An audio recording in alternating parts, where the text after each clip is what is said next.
Welcome to this edition of Labor Vision. I'm Bob Delaney, Executive Director of the Institute for Labor Studies and Research. Labor Vision, a production of the Institute, focuses on topics of importance to working Rhode Island families. We hope you enjoy this evening's edition.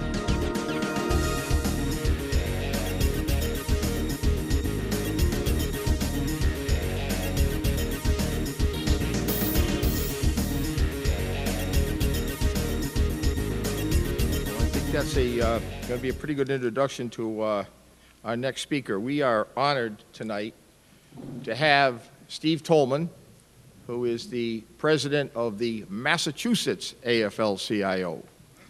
And Steve was elected 2 years ago and got put under the gun right away and responded magnificently by uniting the labor movement in Massachusetts and being the person who put everything together to get Elizabeth Warren elected as the senator in Massachusetts to replace the other person who had kind of snuck in there. That was not an easy task. From the time he got elected, I think he worked on that right away. He's also someone that has had a political background. He was a state rep and a state senator. And when they were singing that song, I've been working on the railroad, he did that for 23 years. So he's been working on the railroad. Then he went into politics, and he's always been a part of the labor movement. The Mass AFL-CIO was smart enough to elect him in 2011, and I know we share in this room a lot of our locals and a lot of our members. Some live in Massachusetts, some of his members live in Rhode Island. We have a lot in common. We share a lot of the same laws and ideals and backgrounds. So with that, our brother, Steve Tolman, president of the Mass AFL-CIO. Thank you very much. Thank you, George, very much. Good evening, brothers and sisters. Let me try that again. We at a casino or are we at a mass or what? Good evening, brothers and sisters. Now you're talking. It's an honor to be here. And as George said, my name is Steve Tolman, and I work with the railroad up at South Station for 23 years. And the first stop, if you got caught on the train, actually, after 128 in Back Bay, was Providence. And let me tell you something. Occasionally, I would slip out. I would get caught on that train accidentally to come down to your great city.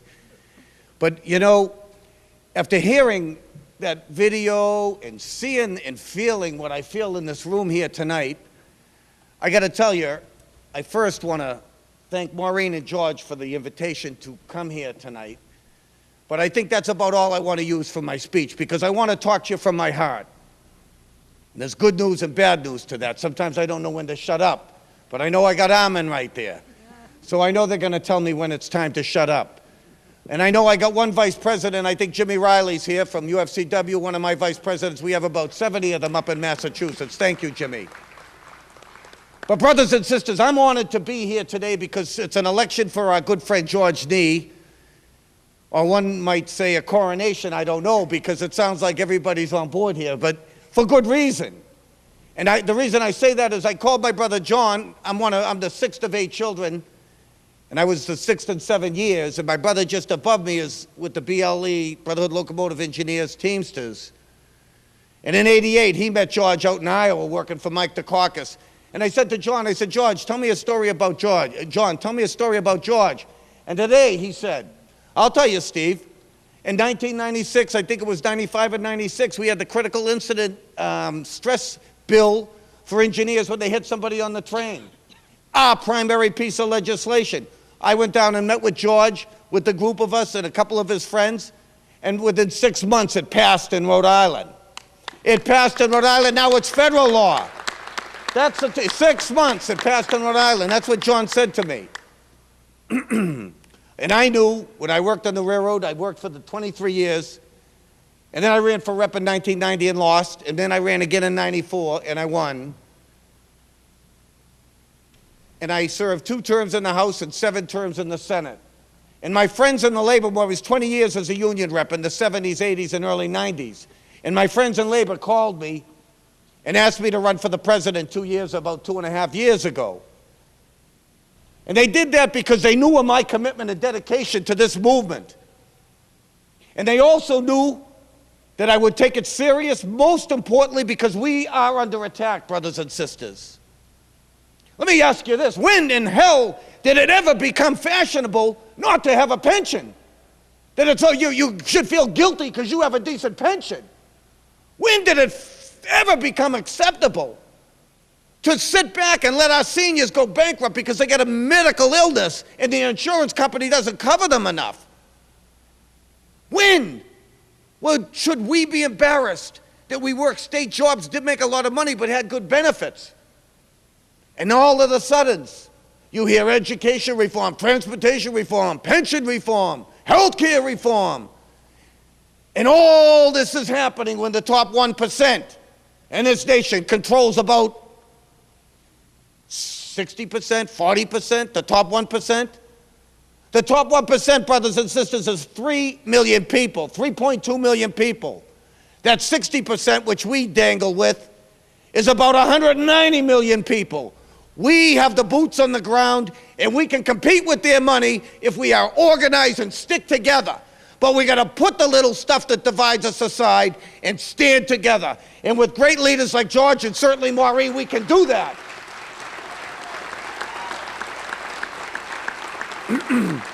You know, in 1977, I got elected local chairman of my union. I went down to a meeting just like this, and my national president was speaking, Fred Kroll. He was the youngest guy ever elected to the executive council of the National AFL-CIO at the time. And he was the guy that was going to replace George Meany, those of you that are old enough to remember the legendary leader of the AFL-CIO. And Freddie succumbed to leukemia just 2 years later at 45 years old. But he was featured by Time magazine, 1979, as a future leader of America, not just the labor movement. And he was my mentor. And Freddie said from the podium that day, the role of a union representative is not just in the workplace. It's in the communities. It's in the schools. It's in the churches. It's in the central labor councils. And yes, the AFL-CIO. And he said it's in the political parties. Generally the Democratic Party, sometimes the Republican Party, and there was a hiss across the crowd. We certainly would hiss today, given their conduct in Washington. And Fred paused. And he said, you have to balance all that activity by being a good parent. Well, brothers and sisters, I had goosebumps the size of nickels. And I was bought into our movement because that's who we are. The AFL-CIO and everyone in this room stands for everything that is right about America. But we have a race going on up in Boston right now, and George talked about Elizabeth Warren and what we did. And I'll tell you what, it wasn't Steve Tolman at the AFL-CIO. It was the laborers, it was the iron workers, it was the nurses, it was the teachers, it was the sanitation workers and AFSCME and SEIU and the carpenters, all of us working together. And Scott Brown thought he had it made.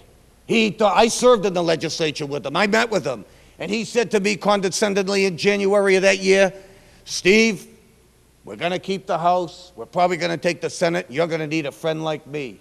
And I said, Scott, you'll always be my friend, but I'm going to judge you by your record. And we did. And brothers and sisters, he bought into the right-wing Republican conservative bullshit. And Elizabeth Warren stood tall and got elected by standing up for working people. And who I believe is probably the best U.S. senator, she gets up now, and you know what she says? I'm proud to be from labor. And you know what, brothers and sisters? She also says that working people are taking it on the chin, and they're getting screwed in Washington. And she's standing up to the banks. And sometimes we got to all start standing up, and we got to hold hands, and we got to let Elizabeth Warren and the representatives that are going to fight for us know we're behind them. Because I'll tell you what, they will take our pensions away. They will bankrupt us. You see what these Republicans have done. They have no concern for anybody but ruining labor, because we are the only organized effort that can stand up. We are the only organized effort to stand up against the right-wing conservatives who want to break everything that we know and care and believe is dear to our hearts, because it's right. That's what that movie was about. We can no longer just represent people in the workplace. We have to broaden that to community access groups, to community activity. We have to get, like Fred Kroll said, back into the churches, back into the community, and most importantly, become allies.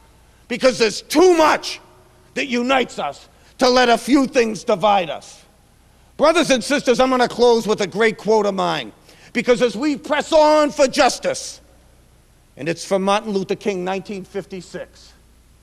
And he said, as you press on for justice, be sure to move with dignity and discipline, using only the weapon of love. Let no man pull you so low as to hate him. Always avoid violence.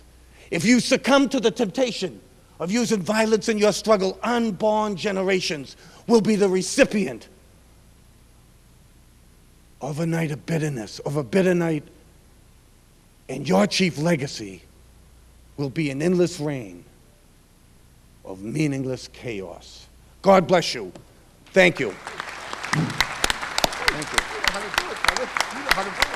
Thank you very much. There goes the speech. So much for the speech.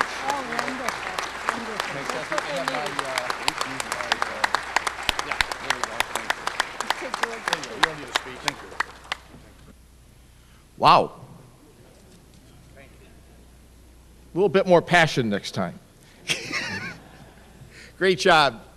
You can see why Massachusetts is blessed with Steve as their leader and why we will continue to work together with our states to make sure that we cooperate and work together every time we can to do the right thing. Thank you again very much.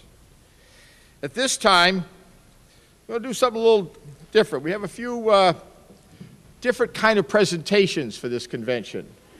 We've invited in Joe Fleming. You may have seen him on television from Fleming and Associates. He is, in my humble opinion, the only legitimate pollster in Rhode Island, the only credible pollster in Rhode Island. I'm going a little overboard here, Joe. Don't get embarrassed. You know, I can do this. You can't.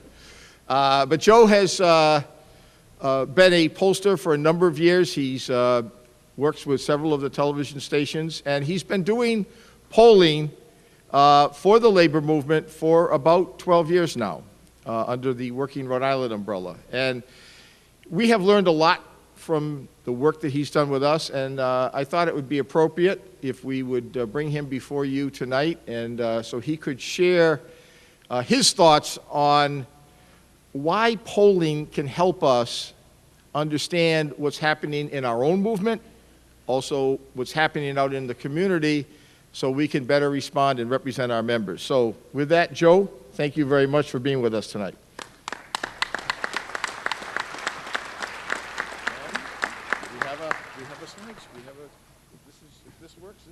Okay. Thanks, George. Following Steve, I don't know if I'm going to be able to do a decent job after that presentation. That was outstanding. Thank you for having me here tonight. I'm also a former union member of Local 930 in the city of Pawtucket, a school teacher. Retired now. Well, I go back many years with her. What I want to do is talk about how polling helps unions. The first thing is, keep in mind, a poll is nothing more than a snapshot of the public at that time. Polling information changes, and that's one reason why we do the poll, to see how people's views are at that time and if we could influence their opinion. When we do a survey, it's not of everybody. We might interview 400 or 500 registered voters in the state of Rhode Island and get their opinions. We do surveys on issues. We can do surveys on candidates. We can do surveys on people who say one thing. We can prove by the polling that it's not true. First thing I want to talk about is how can polling help the unions? Surveys, we do the issue ones. Issues that the unions want to talk about. We gauge public support for that. A lot of times you might not think there's public support, but there is support once we go in. Because what happens is you hear from just people who are involved in the process. We talk to everybody and get a cross-population view. Second one, job performance of elected officials. Obviously, having the right people in office is very important for the unions. We get their job performance, see how people view them. When we look at them, we don't look at just an overall thing. We look at them by sex, by age, by income, by political party, by union status. Public sector union employees, private sector union employees. So we can break down each candidate or individual by how each subgroup looks at them, and that tells us a lot. It tells us which groups that we can move. And as we talk tonight, you'll see how some groups, when we find out how they view an issue, it gives George and the union a great arm to go into the General Assembly and say, look, all the Democrats support this issue. The Republicans don't. You want to support this. It's going to help you be reelected. Also, impressions of union workers. We've been polling years and years asking people, how do you view policemen? How do you view firefighters? How do you view nurses? And we have those results, and we've been looking at those year after year. We're going to talk about that. What I want to do is talk about 3 or 4 different case studies that we've done. The first one goes back to 2010. You might remember the city of East Providence. Back in 2010, the villain in East Providence, if you go to the next slide, thanks, was the labor unions. The council and the school committee kept saying the unions are the problem in East Providence. We have a financial problem because of the unions. Well, we were commissioned to do a survey in East Providence to find out some information. We found out some very interesting stuff. On the first slide, we found out that 52% of the people thought East Providence was moving in the wrong direction. Only 26% thought it was moving in the right direction. So as a result, now maybe the council was right. Maybe it's the unions that's the problem. But on the next slide, we said to the people, okay, it's going in the wrong direction. Who do you blame? 58% of the voters blame the council and the school committee, not the unions. The unions were only blamed by 20-some% of the voters. So right away, the message that was being sent to East Providence was wrong. It wasn't the correct message. It wasn't the unions the problem. It was the school committee, and it was the city council. As a result, candidates were engaged to run for school committee, to run for city council. Remember, Joe Larissa was the big mayor in East Providence, big anti-union person. Well, Billy Conley ran against him. The unions got candidates for all the council seats, all the school committee seats. As a result of other questions from this survey, they would identify issues they could talk about, and guess what? In 2010, they were all eliminated from office. And Joe Larissa got beat by 2,000 votes. But the unions invested to find out what messages were going to work to the voters of East Providence. And they found the message out. They were angry. Joe Larissa was blaming everyone but not coming up with solutions. They used those messages. Another issue that we did in 2012 was the T.F. Green Airport runway expansion. There was a lot of talk in Warwick about the runway maybe not being expanded because neighbors were upset with this. Again, the runway expansion is going to mean a lot of union jobs to work there. Well, what the unions did was they said, let's look at it and see if people in Warwick do want the runways to be expanded. We did that, and we found out that 56% of the voters in Warwick wanted it to be expanded. 42% were opposed. There was strong support, we found out, from seniors, people over the age of 60, males, and independent voters. Also, we show you breakdowns by the age groups. You can see how strong the last column is the seniors, how strongly they support it. But then we asked the voters of Warwick if the airport is a good neighbor to the city of Warwick. 70% said yes, they are a good neighbor. So right away, people have a good opinion of the airport.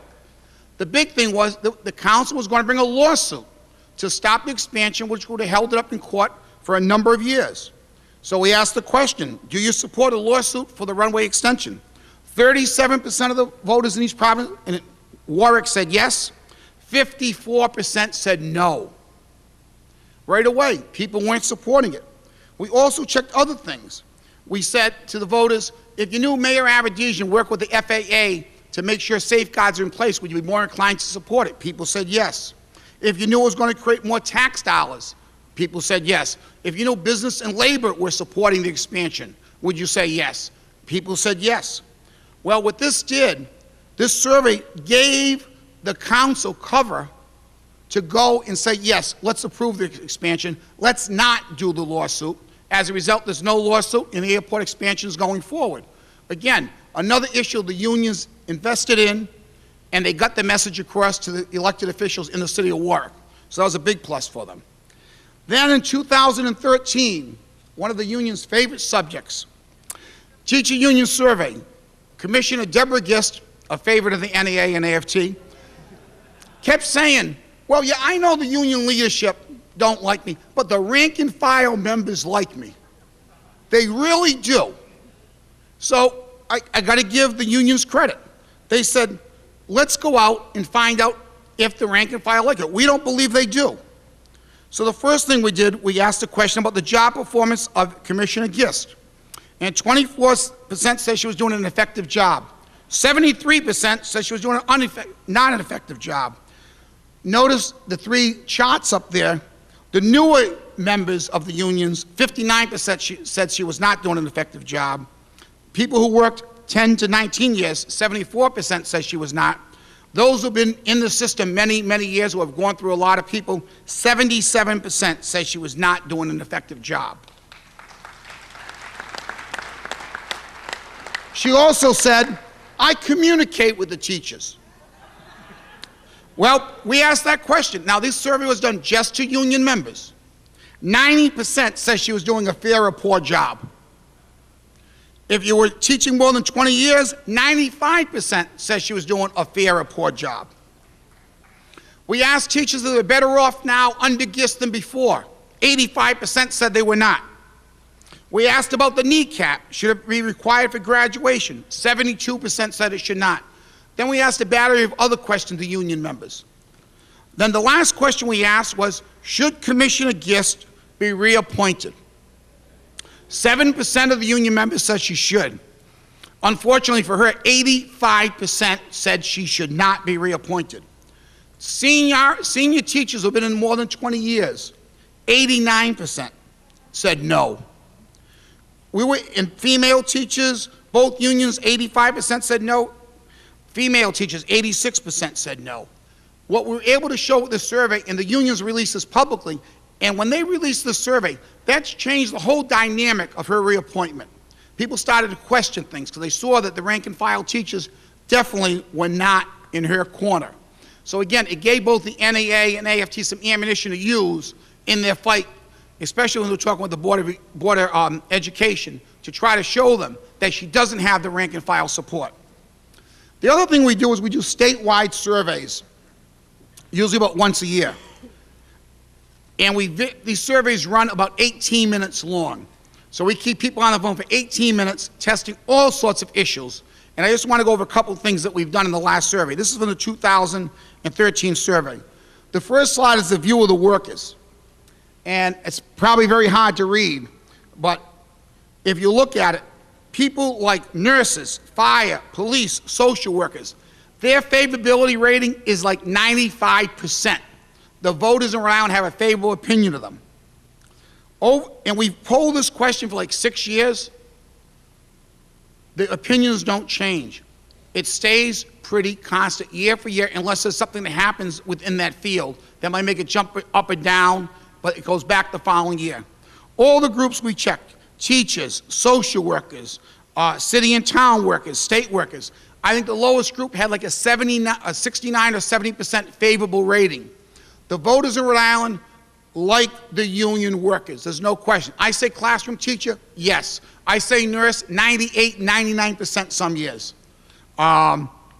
Police officers, firefighters, all these people have very strong support.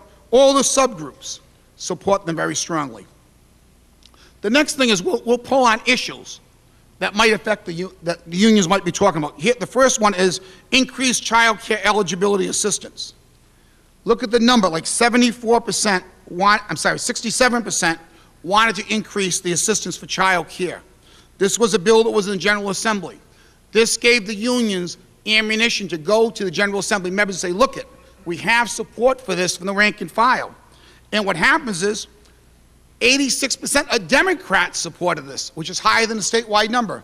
And as you know, it's a very strong Democratic state.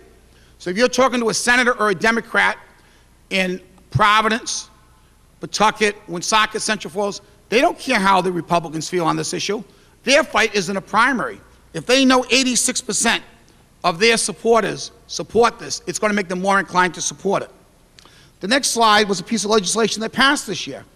Minimum wage. Should we increase the minimum wage? 80% of all residents said, yes, we should. Democrats, 96%.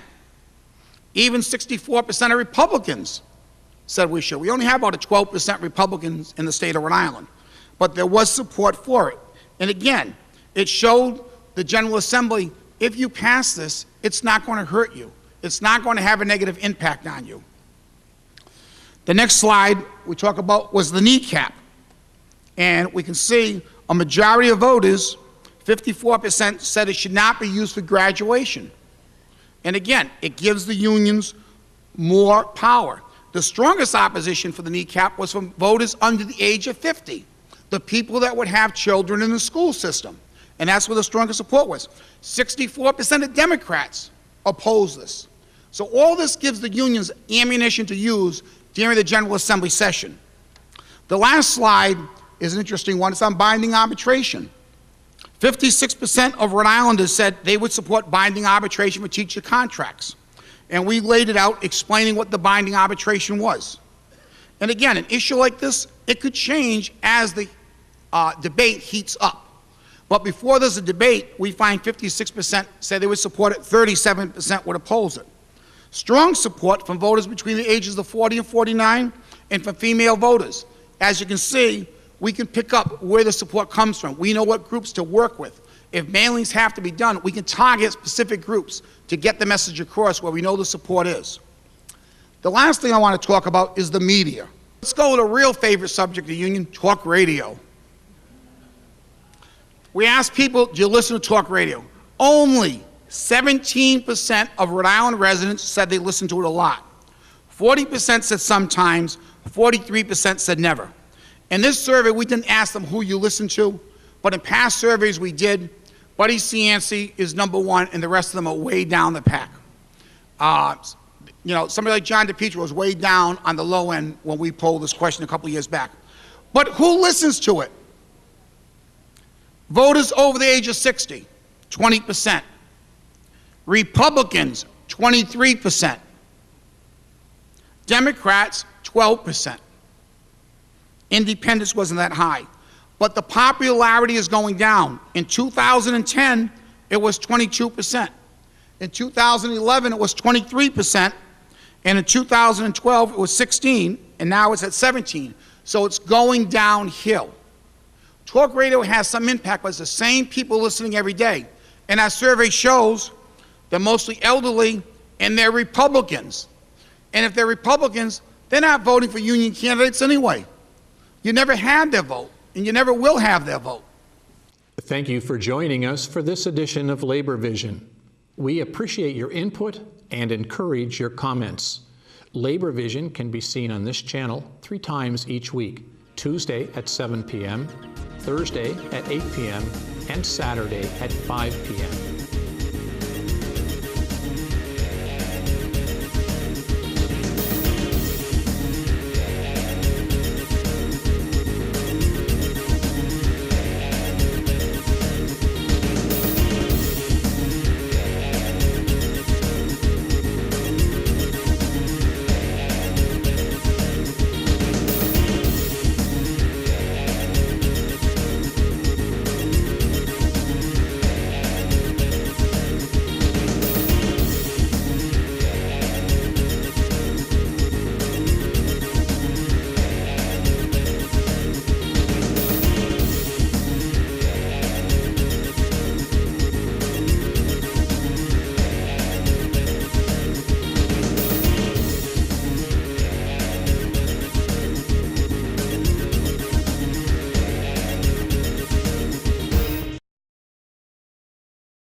Welcome to this edition of Labor Vision. I'm Bob Delaney, Executive Director of the Institute for Labor Studies and Research. Labor Vision, a production of the Institute, focuses on topics of importance to working Rhode Island families. We hope you enjoy this evening's edition.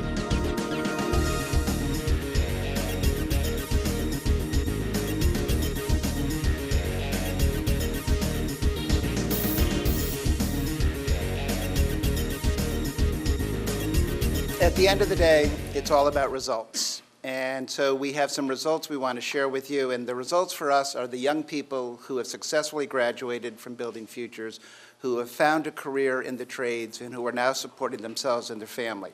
And so first I'd like to ask Mr. Alvin Reyes to come to the stand.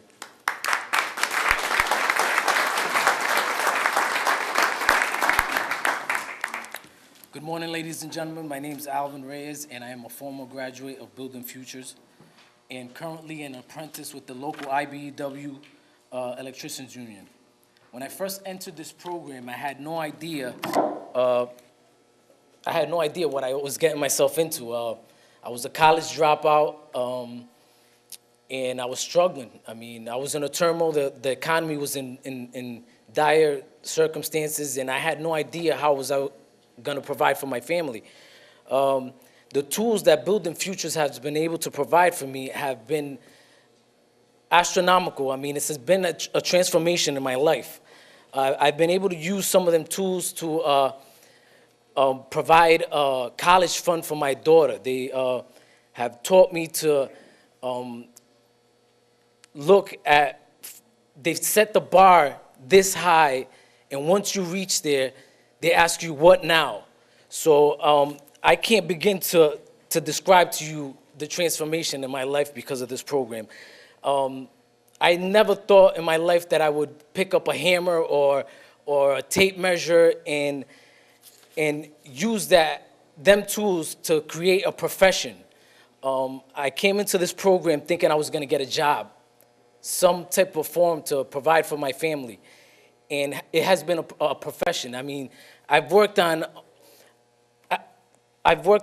projects in Brown University, innovative energy technology projects such as the wind turbines with the IBEW, things that will be here long after I'm probably gone. And every time I drive by there with my daughter, I always mention, and she tells me, Daddy, I know, you worked on them projects, I know, you know, and those projects, We all do that. I know, and even Mr. Michael Sabatoni used to tell us when he used to come over, you know, all the projects we worked on, I tell my kids every time, I never thought I would be part of that. And every time I drive by there, I show my daughter's 9 years old, and she tells me, Daddy, I know, don't tell my friends, I know already. But so many different, they don't just teach you how to work in the construction environment. They teach you different tools that you're gonna need throughout your life.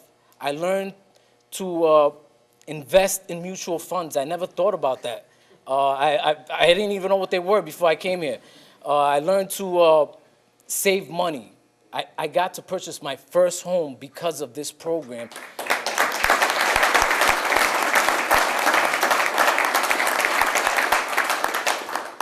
So when I tell you that this program makes a difference, it made a difference not only in my life, in the life of the rest of the members here, the graduates. We're a family. I've tried so many different programs, and you know, with these tough times, anything that you can do, you will try, but Building Futures surely has made a difference. And I just want to let you know that, you know, I'm grateful for being in this environment and being able to provide for my family.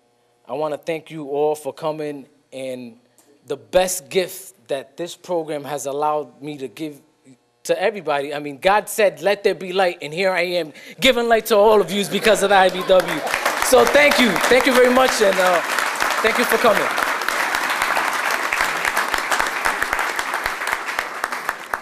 Our second graduate is Ms. Darshay Hood.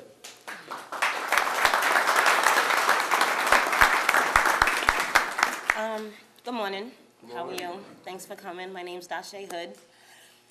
I like to talk a lot, but I'm not a great public speaker. So I'll make this very brief, and I feel like they set me up because I'm last, and everyone's pretty much said what I wanted to say.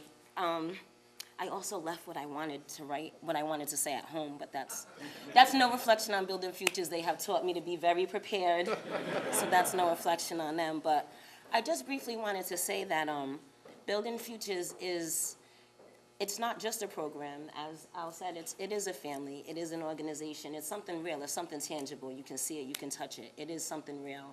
I'm a product of private school. I went to Lincoln School on the East Side.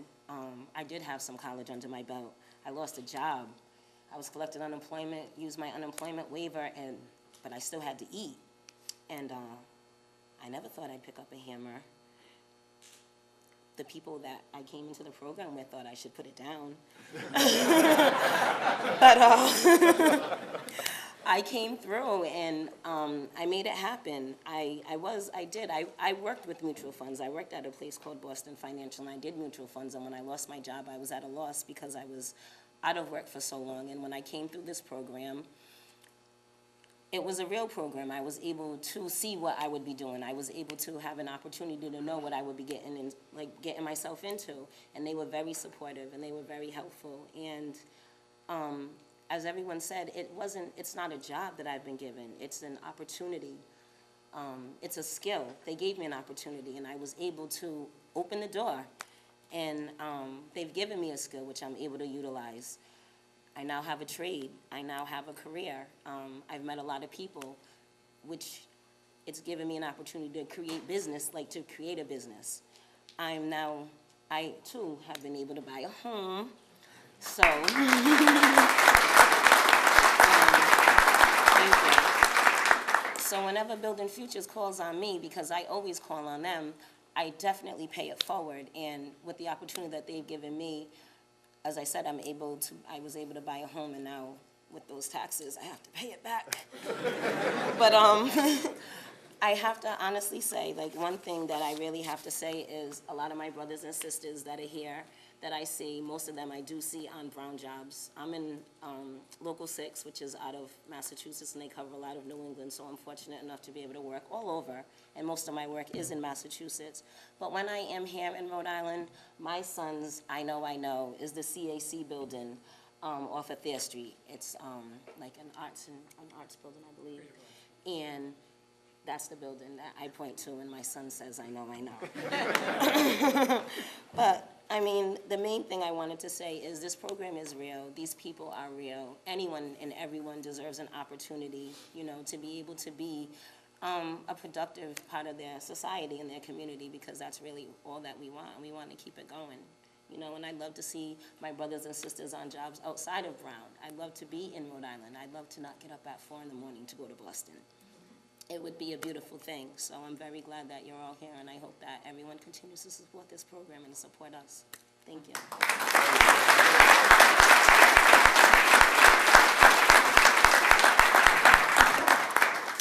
Our last speaker is Andrew Cortez, the Director of Building Futures, who was once again there before there was a Building Futures. And you all know that it takes lots and lots of people working together to make anything happen. However, it also takes a visionary and a leader. And at the end of the day, the one person in this state who is most responsible for the success of Building Futures is Andrew Cortez. Andrew, please come up.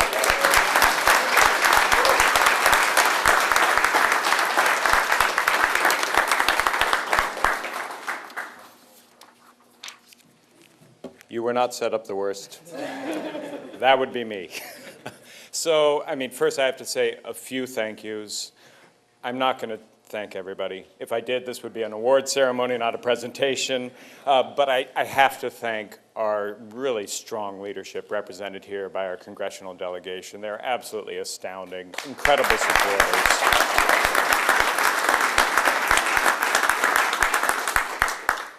Second, the co-founders of Building Futures.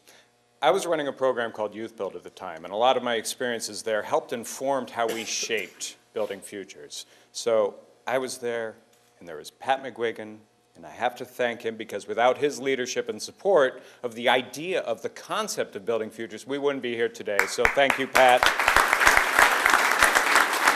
He's more than just an MC. And I also have to thank Greg Mancini, chair of our advisory council. Greg, really, and all of our advisory council members. It's a powerful group of folks. We have 24 decision makers from the private sector, the public sector, from academia, from policy, wherever they are to have a stake in the construction industry, they're on our council. And I have to thank them all. Many of them are here with us today, so thank you very much. And then last, and definitely not least, graduates and staff. That's my motivation to wake up in the morning. You guys are it, all right? But I'll tell you what, if we didn't have a good, strong staff team, none of this would be possible. I'm honored to be part of the team that we have. So, with that, I do speak quickly. I do have a lot to cover. I will try to be brief, I promise. Okay, so I really appreciate the opportunity to share some of what we've learned through Building Futures and the outcomes that we've achieved because they represent a solution. They represent a solution that has broader implications than just for the construction sector, and that's really where we organize and work around the construction sector, but this has implications beyond it. So we're really, really honored to be able to share some results and what we've learned with you today.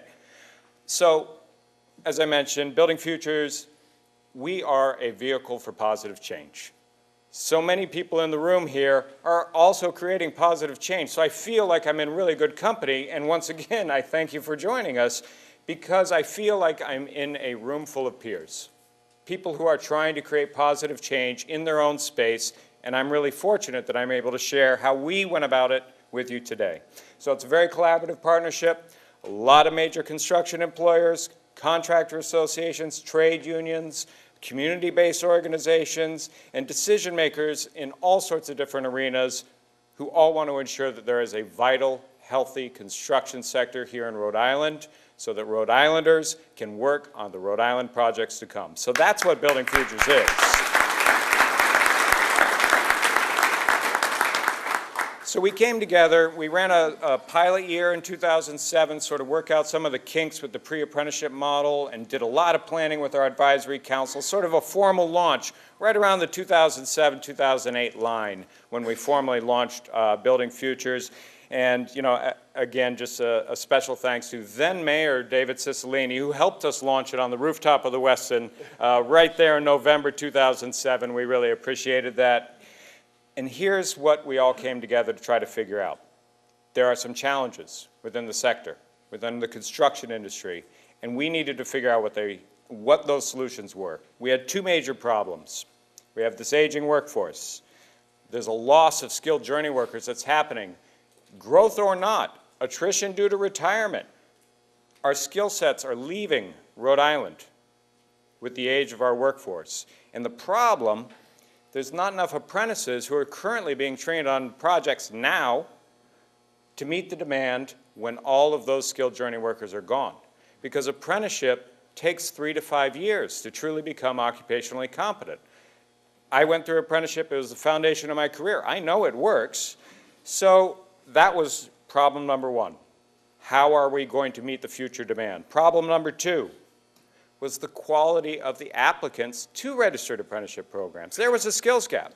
Our skills gap was on the front end, before people entered employment as registered apprentices. The applicants that the building trades were getting, the retention rates in the programs of these high-quality apprenticeship programs was between 40 to 60%, depending on the trade. They invest so much.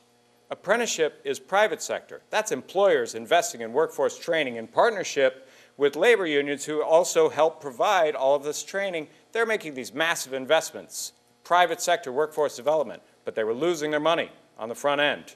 That couldn't happen anymore. So that's where we came in and we said, okay, here's two core programs we will design, launch, implement together to address these two issues. So the pre-apprenticeship program, very comprehensive. And I'll actually ask folks' attention right over here to this chart. The one that looks like a triangle, this is our pre-apprenticeship program in a way for me to try to explain, because a lot of people don't understand what we do on the front end. Okay, so I'll talk a little bit more in detail about that and the other graphic in just a minute. But before we actually get into how we got into those two solutions, you have to understand an advantage we had in the construction industry. We have registered apprenticeship. Registered apprenticeship is not well understood. A lot of people confuse it with internships. They think it's a career exploration. It's something that's pre-employment. So let me just briefly tell you what registered apprenticeship is. It is the preeminent workforce development system of our country. It is one of the best kept secrets out there. It works incredibly well. It is structured employment.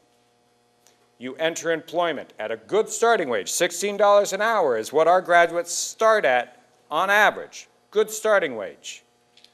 It's employment that's structured so you learn on the job, which is how we all learn best. I cannot think of one person who does not learn through experience. That's what apprenticeship is based on. You combine that with classroom time to make sure you have all the theory down. You work on the job, you gain the skills, you go to school, your wages move up. That process continues throughout your apprenticeship until you become a journey worker. That's what registered apprenticeship is. There's over 1,000 occupations with registered apprenticeship. 1,000. I always quote one that I always find amusing, prosthetic limb makers, right? There's an apprenticeship for it, and I actually better check to make sure they're still running because I reference it enough. It doesn't matter what occupation it is. Only an employer can sponsor registered apprenticeship in 3 ways. A single employer, a group of employers, or a group of employers in partnership with labor. We focus on placing our graduates in the high-quality programs that are run jointly between labor and private sector. That's what registered apprenticeship is. There's lots of good stuff out there. I was very pleased that the President mentioned registered apprenticeship yet again in his State of the Union address. There's lots of good articles out there, PBS, Wall Street Journal, great studies, all sorts of good information that I won't bore you with right now around how effective that system is. So we had an advantage. What we had to do was leverage that system. So we had to close that skill gap on the front end of the system. Make sure that candidates are well prepared, and that's where the pre-apprenticeship program comes into play. As you can see, about 200, the bottom half of that chart represents an annual training cycle. About 200 people are interested in learning more than walk through our doors every time we open them, and we don't advertise. 200 people walk through the doors. They know about it because of our graduates. They know about it because they see the success of their peers in the community, and they say, how do I get that? How do I get a career? And they find us. It's not right for everybody. The construction industry is incredibly rigorous. So we have a lot of evaluation on the front end, and because there's so many people and so few staff, that takes us a little while. But we get to this point where we do a 32-hour hands-on evaluation to prove that people know what they're getting into. We're not testing for hard skills. We're making sure that somebody can work to industry norms. So we do that. That's that 64. That's how many people we can have in that evaluation process. 4 cycles of 16. And from that, that is our only programmatic cut point. Somebody has to be able to work to industry norms. Not the skills, but to the norms. Then they go into our pre-apprenticeship program culminates in a 200-hour hands-on training. And from that, they get placed in a registered apprenticeship programs of their choice.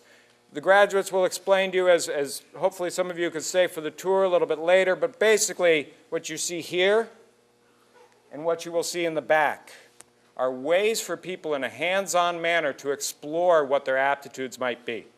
Many people don't even know how many building trades there are, let alone whether they would want to go into that career. And you have to explore it hands-on to know that. That's what all of our training exercises do. You touch so many different trades. Electricians, iron workers, carpenters, labor. I'm not going to list them all because I'll miss somebody and then I'll get yelled at later. All right? So there's a lot that we do, and it's a hands-on exploration. It allows somebody to see what they're good at. When they get into their registered apprenticeship, I'm very proud. 93% retention in the first year of apprenticeship.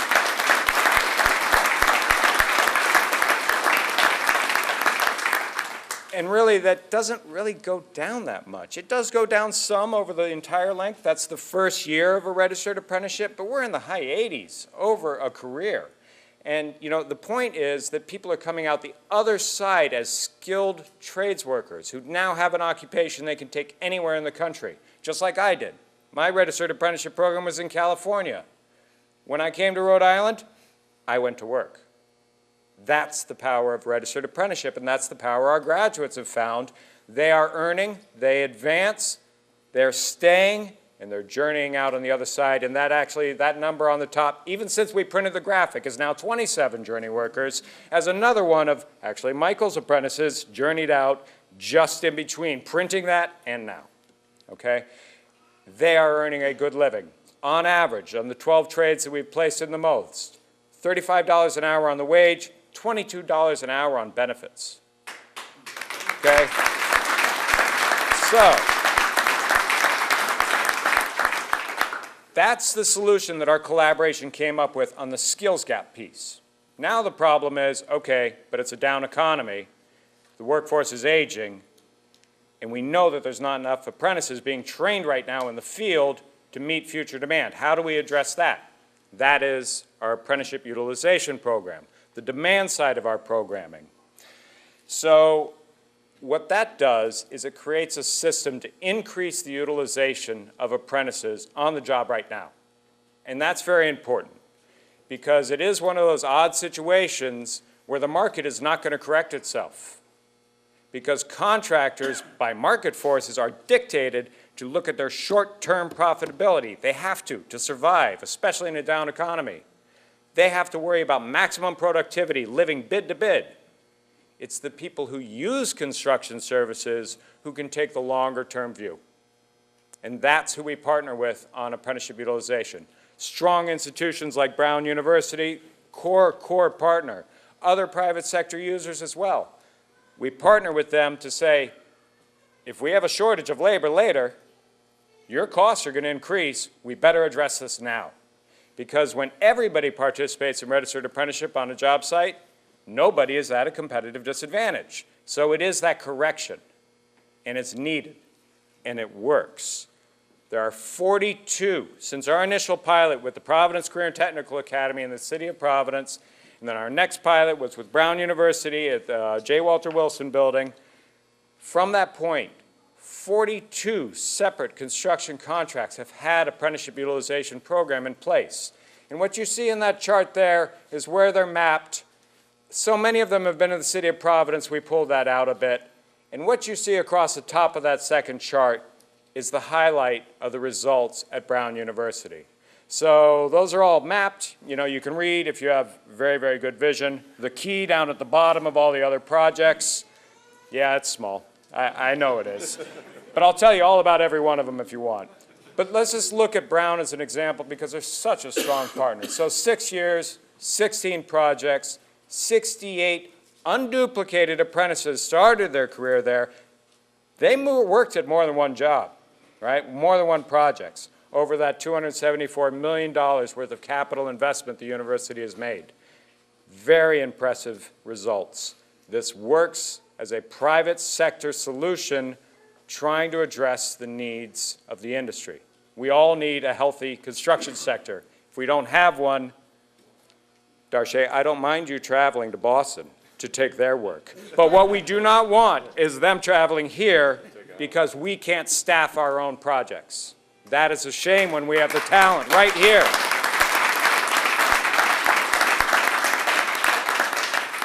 And construction workers do travel. They will travel wherever the work is.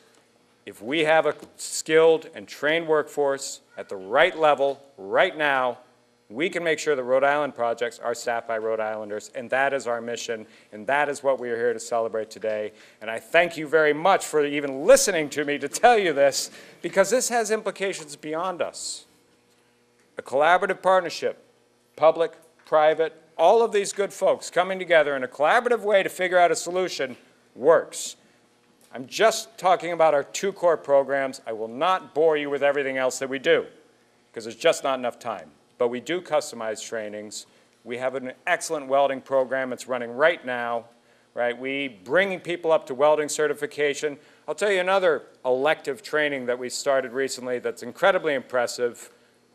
We started a home building program, right? So we will figure out a solution to a problem with anyone who chooses to partner with us. So we're asking you today to think in your own hats, well, how could we potentially partner? How could Building Futures potentially help us? What value could we bring to you? I'd like to figure that out with you all, right? And we are ready to do that. So just to wrap this up, first, some funders, some thank yous I should not skip, and I have to mention our funders. Incredible support. United Way of Rhode Island, the Rhode Island Foundation, the Department of Transportation, LISC, the Governor's Workforce Board, the Emerald Cities Collaborative, Consortium America, City of Providence, Citizens Bank, Bank of America. All of these folks make this work possible. Okay, so I have to thank them.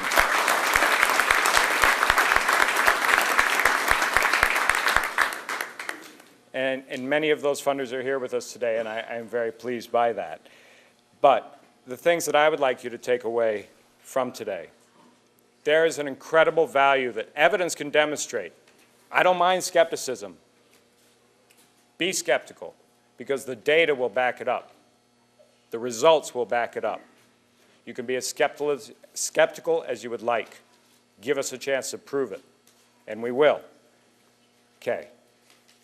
Registered apprenticeship has a value that is well beyond the construction sector. So just to get people familiar with that, please take away the fact that registered apprenticeship is powerful and an underutilized tool for workforce development.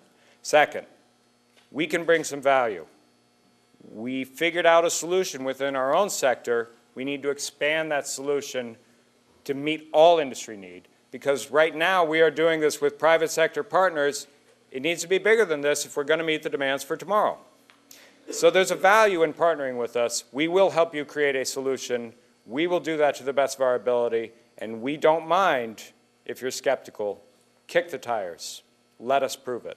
The data is there.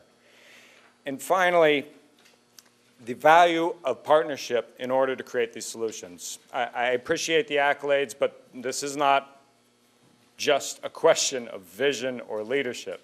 This is a question of positive collaborations, strong partnerships, unusual suspects coming together to figure out the solutions for Rhode Island for tomorrow.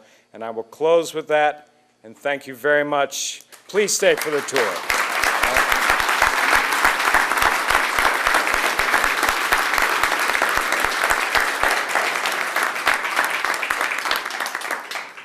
Thank you for joining us for this edition of Labor Vision. We appreciate your input and encourage your comments. Labor Vision can be seen on this channel 3 times each week: Tuesday at 7 p.m., Thursday at 8 p.m., and Saturday at 5 p.m.